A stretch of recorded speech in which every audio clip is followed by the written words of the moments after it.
Okay, you must have a template to write psychoeds with.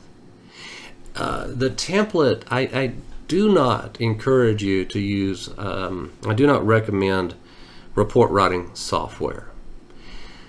But that's me. Now, I have never run across one that was flexible enough. David Farrow has a great model, and I think my model works great for me. After I do my testing, I input the results into an Excel spreadsheet and then do a mail merge. We'll talk more about this in a minute, but it allows me to write a psychoed in about an hour and a half. And the way it is set up, it maximizes the use of every single subtest, producing about a 30-page report. There was a movement a few years ago, I haven't heard much about it lately, to shorten the psychoed report, to get them as short as possible. And I know one person at one district, I think he had a 7-page report, which is short. But I've never walked into a meeting and given my report to a parent and they said, this is too long. This is too thorough. This is too much information on my child. Nor have I ever sent my report to an advocate or to a lawyer and they said, no, you got to shorten this, buddy. This is too much. Typically, the longer the report, as long as you're not just BSing, the more defensible it's going to be.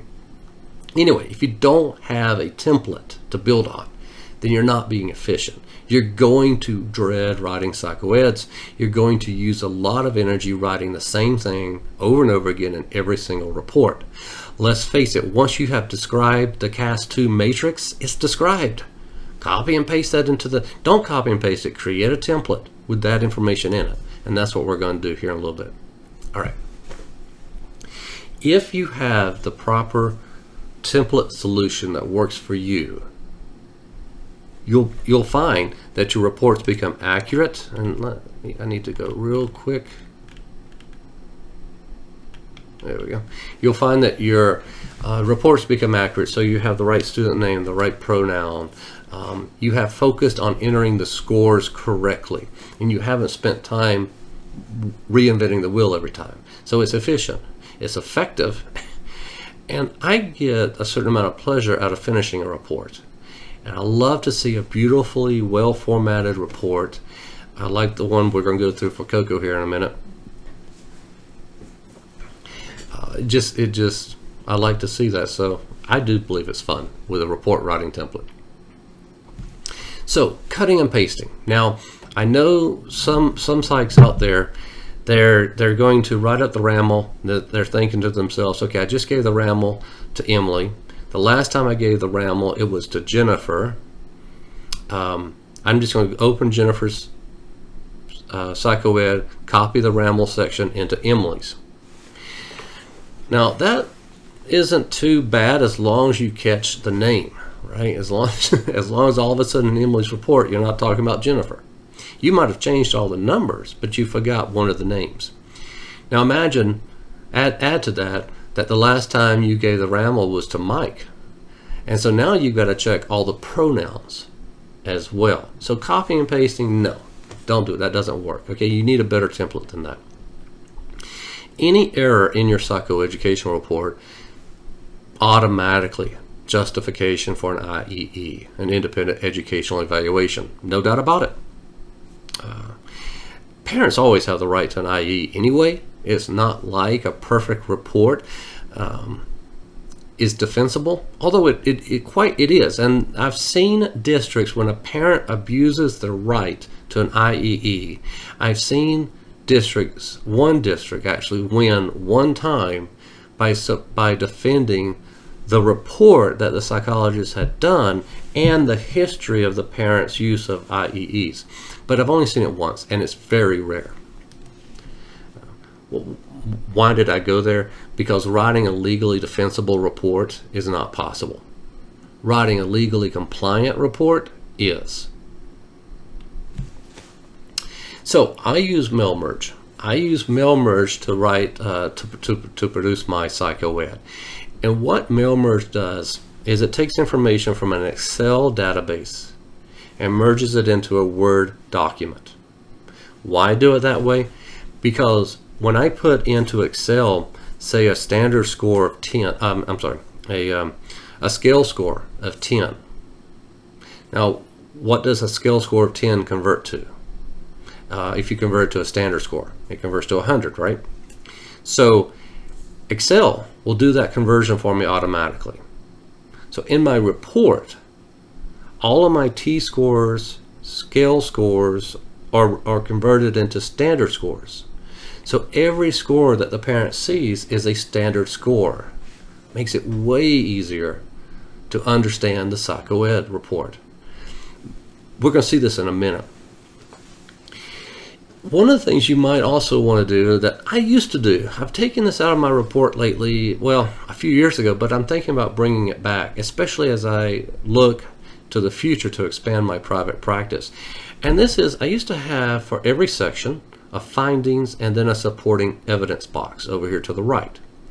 So the findings would be where you would typically write up the results of a test, right? And the supporting evidence are all the things that are supporting your findings.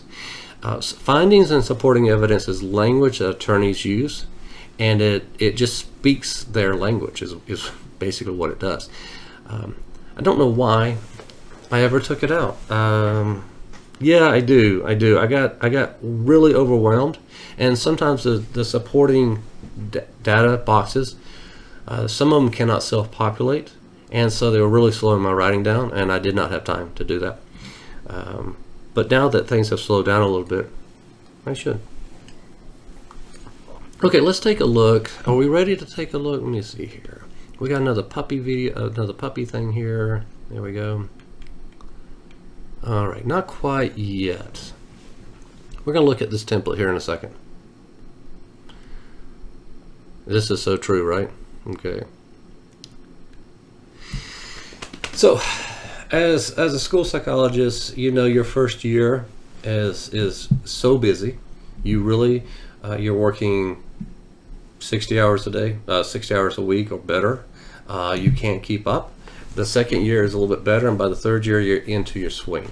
The second year is actually a lot better. That first year is really a difficult one. But you know, I'm going to write 100 reports in any given school year. These can be psychoeds. Probably will be psychoeds, but in addition to that, I'm going to write behavior support plans, manifestation, determination, reviews, and a bunch of other documents as well. So what I don't want to do is spend any extra time rewriting descriptions. I don't really want to work on the weekends if I can help it, and I want to avoid copy and paste errors like we talked about. Okay, and I don't want to burn out. If you're not exercising regularly, burnout is going to become a real problem. Use the technology of exercise and get out there every single day. Okay. Scoring software. So if you're not using a report writing software, what about scoring software? Yes and no. I use a couple times I will take information directly from a scoring software printout. So let's say the brief has a ADHD section in it. I like the way it's written. It does a good job of explaining how the brief arrives at an ADHD likelihood. So I will copy and paste it. But two things will happen. Let me show you here in Coco's report. Should be in here.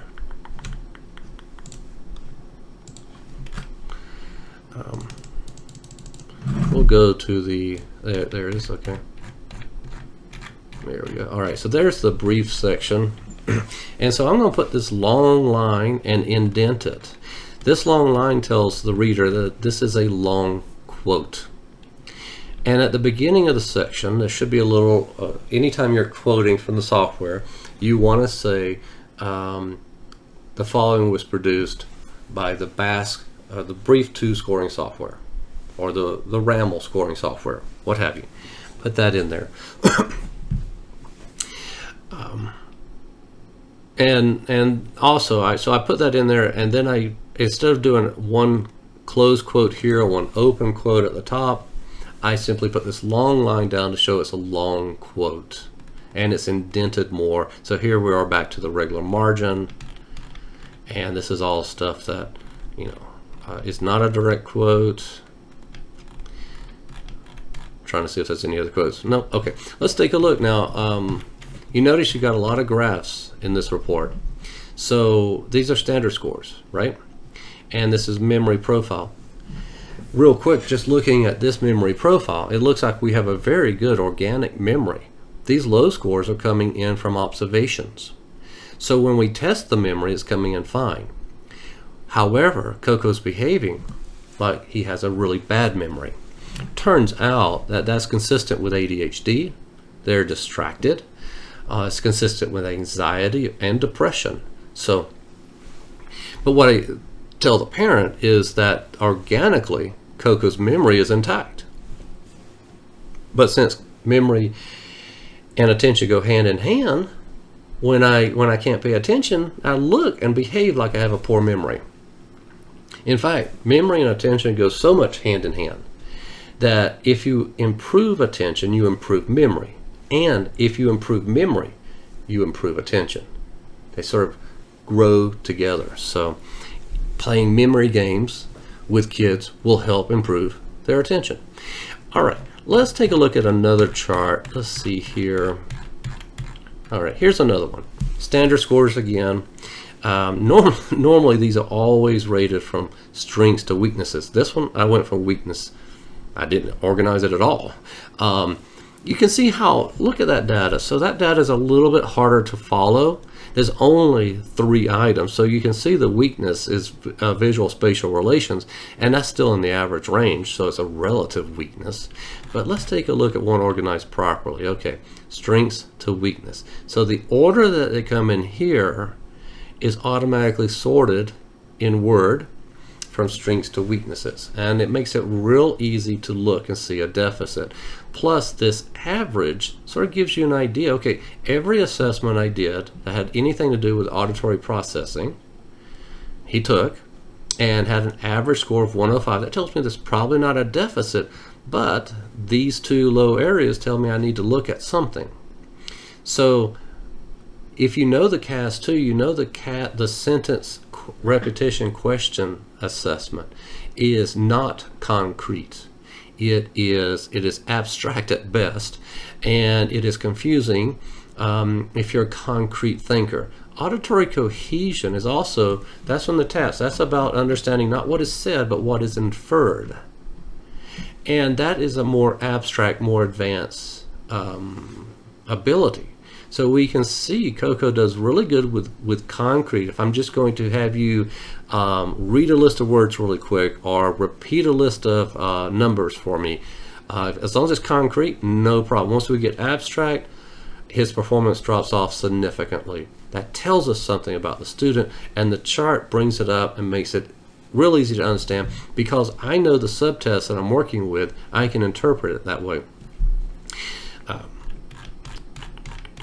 Here's another one. Okay, this is a phonological processing profile. Does this kid have a phonological processing deficit if all you've seen was this table? No. No. Not at all. If this was the memory profile, would this student have a memory deficit? No. If this was the auditory, the visual processing, no, right? You can see it right in instantly. So a lot of times, although this report, well, this one is 50 pages long, it was a private case. Although this report is long, I need only go through most of the time and look at the chart to know what's going on and to be able to explain what's going on to the parent and to help them understand. Now, I told you about the brief. I like the brief. It's all about behavior rating, executive functioning. It's all about executive functioning. And it's a little hard to see here, but we've got 1, 2, 3 teachers and a parent input. And again, this one's, let me just blow it up here a little bit. I take each of these, all 4 of these scores under emotional control that all 4 contributors give me, and I average it out. And then I do that for each one of these sections, and then I sort by average from strength to weaknesses.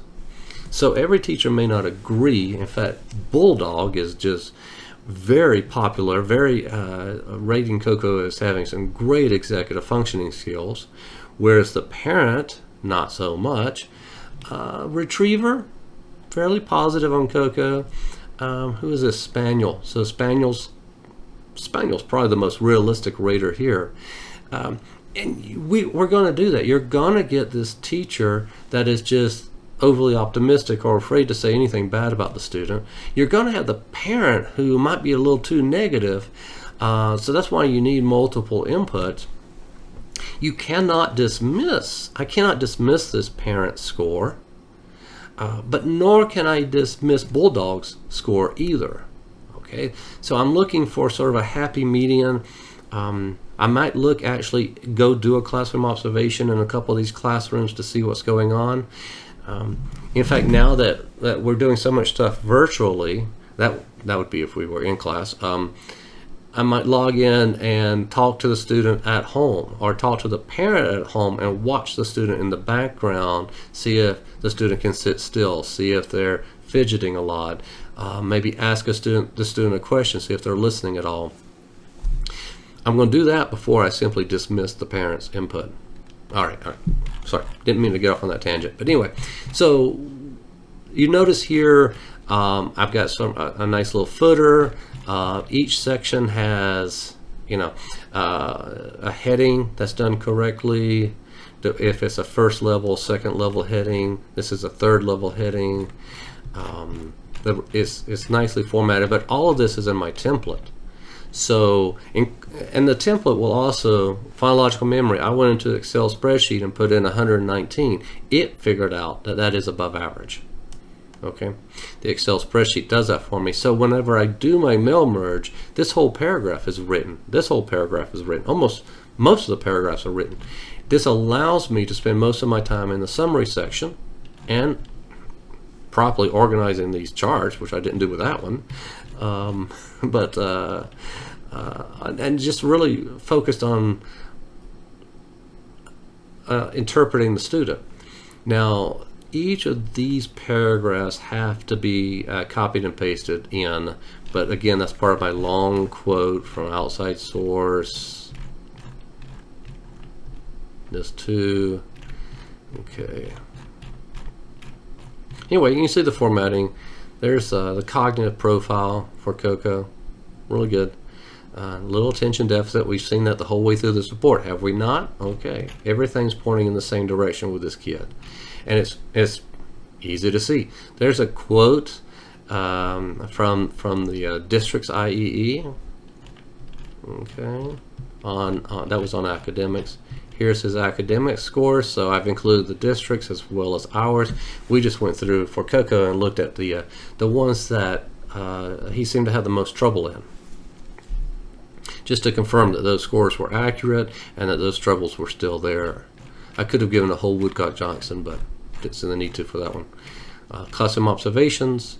I like this model of classroom observations. So about every minute, 2 minutes, maybe 3 minutes, I'm just noting what the student is doing, what the teacher is doing, what some of the other peers are doing in the classroom. Remember with your classroom observation, your rule of thumb is that if the judge is standing at the door reading your observation, he or she would have no problem identifying the student you are observing. They need to be able to see the student in the classroom. Okay. Let's talk about how this template works here in just a second.